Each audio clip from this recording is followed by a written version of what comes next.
Rajasthan. The village was full of khizri trees. It was the village sacred tree. Amrita Devi was a villager who could not bear to witness the destruction of both her fate and the village sacred tree. She lived with her three daughters, Asu, Ratni and Babu. In 1730, the Maharaja of Jodhpur wanted to build a new palace. As he knew that Khizaldi village is full of khizri trees, he wanted the timbers from there. So he summoned his commanders.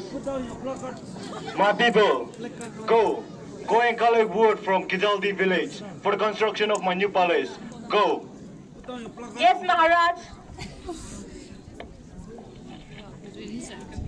It was a Tuesday, Black Tuesday in Khizaldi, the 10th of the bright fortnight of the month of Bhadra in 1730 AD. There was a lot of commotion in the village.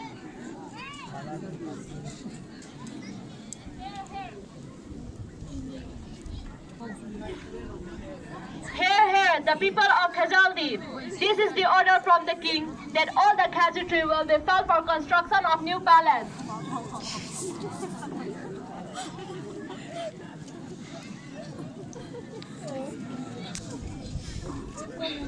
Amrita Devi was at home at that time.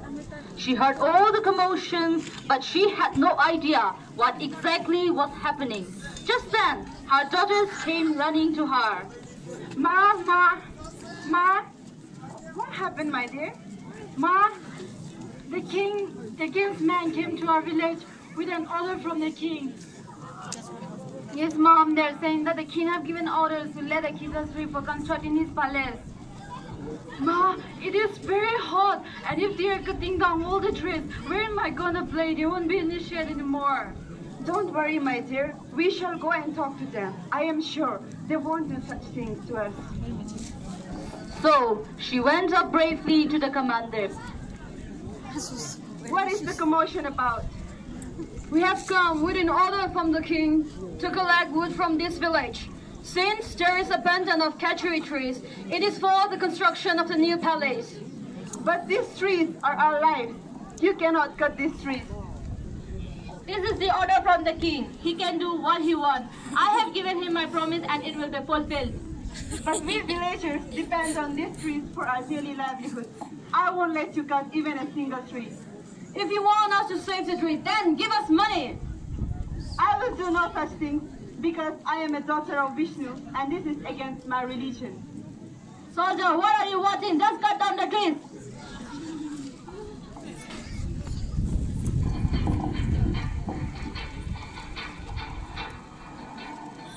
We cannot cut the trees because she's embracing the trees.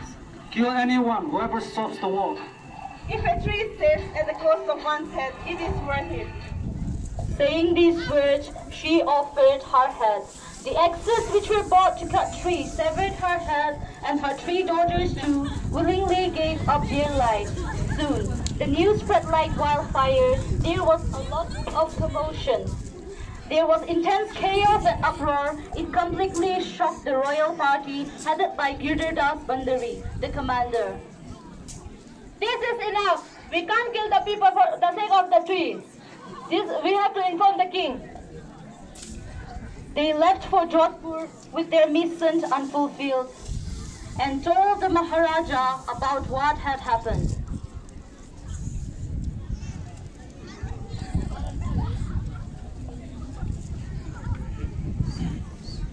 As soon as he learned it, he ordered stoppage of felling trees.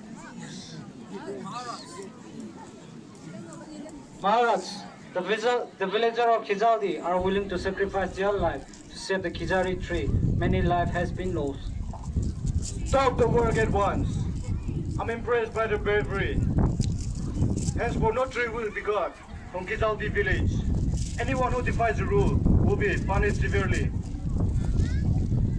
A century later, in 1970 in Uttar Pradesh, Sundarlal Bahuguna and 84 villagers risked their lives to protect the forest trees from being felled on the order of the Maharaja. In 1960, many small industries were set up using forest resources, which led to large-scale deforestation. Forests were auctioned to contractors. Soon, villagers, especially women, inspired by Amrita Devi, began to organize themselves under small groups and stood up against commercial logging and held rallies and marches. As a non-violent protest, they resort to tree hugging to protect the trees. Women kept up all night vigil, hugging trees, protecting them from the contractors. In memory of the 363 Bisnois who died protecting their trees, a number of Khizri trees are planted around the area, which is full of wildlife. Amrita Devi, her 3 daughters, and the 363 Bisnois sacrifices became the inspiration for a much larger Chipko movement. Chipko movement was an eco-feminism movement where mostly women took up the role of protesting against contractors who were felling trees for construction of small industries at that time. Thank you all.